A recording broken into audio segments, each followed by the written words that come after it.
Assalamualaikum warahmatullahi wabarakatuh. Selamat datang di video saya. Sebelumnya perkenalan dulu dong. Jadi nama saya tuh Trian Nur Oktaviani. Saya duduk di kelas 11 di sebuah kabupaten Lumajang, Provinsi Jawa Timur. Pada tahu nggak Lumajang di mana?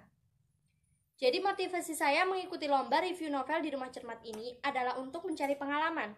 Syukur-syukur kalau saya menang. Hehehe. Saya memang hobi banget membaca novel, terutama yang genre teen lit gitu, metropop.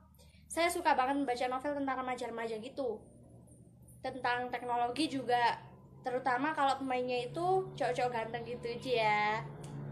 Pada kesempatan kali ini saya akan mereview novel Hujan karya Kak Terelie. Novel ini tuh tentang persahabatan, tentang cinta, tentang perpisahan, tentang melupakan, dan tentang hujan. Menarik banget kan? Iya dong, novel ini tuh menarik banget. Ceritanya tuh diawali dengan adegan di mana Lail, tokoh utama wanita yang berusia 21 tahun. Ia sedang mendatangi pusat terapi syaraf untuk menghapus semua ingatannya. Prosedurnya itu, dokter memerlukan peta syaraf yang diperoleh dengan Lail menceritakan kejadian-kejadian di masa lalunya yang akan menggambarkan garis-garis warna tersendiri. Jadi garisnya itu seperti garis warna merah, garis warna biru, sesuai dengan kejadian menyenangkan atau menyedihkan.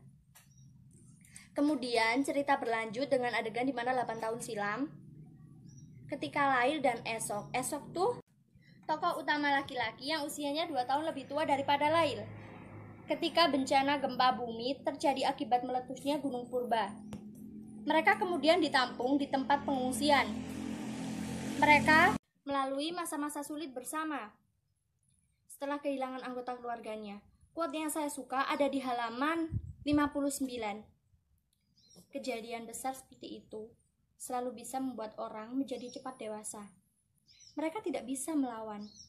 Mereka hanya bisa memeluk semua kesedihan. Memeluknya erat-erat. Termasuk bagi anak perempuan yang usianya 13 tahun.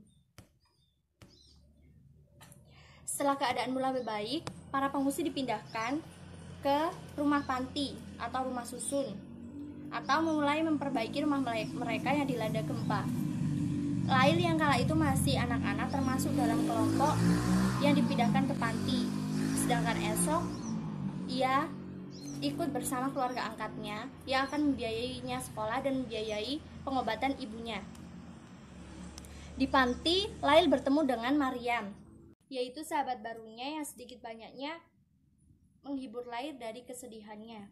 Sebulan sekali Esok masih sempat mengunjungi Lail untuk melakukan rutinitas mereka bersepeda dengan mengelilingi kota. Tahun berlalu ketika akibat bencana gunung meletus yang memuntahkan gas sulfur dioksida ke lapisan stratosfer yang menyebabkan iklim dunia tidak stabil, membuat para pimpinan berbagai negara berkumpul dalam KTT. Maka negara tropis pun kemudian meluncurkan pesawat ulang-alik untuk mengintervensi lapisan stratosfer. Penduduk pun bergembira, namun kegembiraan itu hanya sebentar karena akibat intervensi tersebut mengganggu pembentukan awan di troposfer yang memicu musim panas berkepanjangan. Jadi musim dingin digantikan musim panas yang berkepanjangan. Pada pertemuan mereka antara Lail dan Esok menceritakan tentang apa yang sebenarnya terjadi. Yang sebenarnya ia lakukan di ibu kota bersama para ilmuwan. Dia sedang membuat kapal yang merupakan proyek rahasia untuk menyelamatkan umat manusia dari kepunahan yang diramalkan akan terjadi akibat jangka panjang musim panas. Akan tetapi karena keterbatasan dana, pemerintah hanya mampu membuat 4 kapal yang masing-masing kapasitasnya hanya 10.000 orang, sehingga hanya orang-orang yang terpilihlah dari genetika acak yang akan menaikinya. Untungnya Esok memperoleh 2 tiket karena perannya sebagai ilmuwan yang ikut menciptakan kapal tersebut dan dari sistem acak. Beberapa hari sebelum keberangkatan, sang wali kota menemui Lail untuk memohon apabila Lail menerima tiket dari Esok untuk diberikan kepada Claudia. Namun Esok tidak pernah menghubungi Lail. Pada halaman 227, Terelia menuliskan, "Kamu tahu, Lail, tidak ada kabar adalah kabar, yaitu kabar tidak ada kabar. Dan tidak ada kepastian adalah kepastian." Satu tiket ESO telah diberikan kepada Claudia, bukan karena wali kota ataupun Lail yang memintanya, tetapi esok sendiri yang memilih anak wali kota tanpa repot-repot mengabari Lail. Itu yang membuat hati Lail menjadi sakit dan kecewa. Kemudian dia mendatangi pusat terapi syaraf untuk menghapus kenangannya tentang esok. Peta syaraf pun terbentuk sempurna setelah Lail selesai menceritakan semua kisahnya. Lail selalu suka hujan. Semua kenangannya, baik kenangan menyenangkan ataupun menyedihkan, selalu terjadi saat hujan. Ada quote yang saya suka nih, ada di halaman 200 dan 201. "Iya, kabar buruk. Jangan pernah jatuh cinta saat hujan. Karena ketika besok lusa kamu patah hati, setiap kali turun hujan, kamu akan terkenang dengan kejadian yang menyakitkan itu. Karena kenangan sama seperti hujan. Kita tidak bisa menghentikannya. Bagaimana kita akan menghentikan tetes air yang turun dari langit? Hanya bisa ditunggu hingga selesai dengan sendirinya."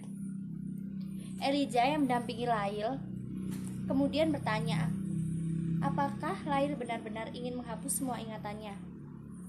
Lalu ia memberikan sebuah nasihat yang sangat keren. Ratusan orang pernah berada dalam ruangan ini, meminta agar semua kenangan mereka dihapus. Akan tetapi, sesungguhnya bukan melupakan yang menjadi masalahnya, tetapi menerimanya. Barang siapa yang bisa menerima, maka dia akan bisa melupakan. Tapi, jika dia tidak bisa menerima, maka dia akan sulit untuk melupakan. Yang berkesan ada di quote pada halaman 255. Ada orang-orang yang kemungkinan sebaiknya cukup menetap dalam hati, tapi tidak bisa tinggal dalam hidup kita. Maka biarlah begitu. Biar menetap dalam hati, diterima dengan lapang. Toh dunia ini selalu ada misteri yang tidak bisa dijelaskan. Menerimanya dengan baik justru akan membawa kedamaian. Jadi bagaimana kisah Esok dan Lail? Apakah Esok beneran naik pesawat bersama Claudia dan meninggalkan Lail dan semua kenangannya? Baca sendiri ya biar gak penasaran. Novel ini merupakan novel dengan alur maju mundur. Namun teman-teman gak perlu khawatir, karena perubahan antara masa lalu dan masa kininya cukup mudah dicerna. Kisah-kisah yang disajikan bukan melulu kisah cinta remaja yang menye-menye, melainkan kisah cinta yang sangat menghargai pertemanan, kemanusiaan, dan perjuangan menggapai cita-cita.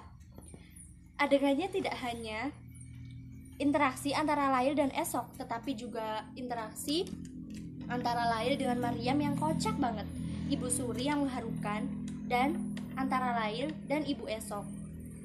Juga perjuangan Lail sebagai relawan bencana, dan bagaimana Lail membalas kejamnya takdir yang merenggut kedua orang tuanya, dan menjadi perawat dan relawan bagi korban bencana.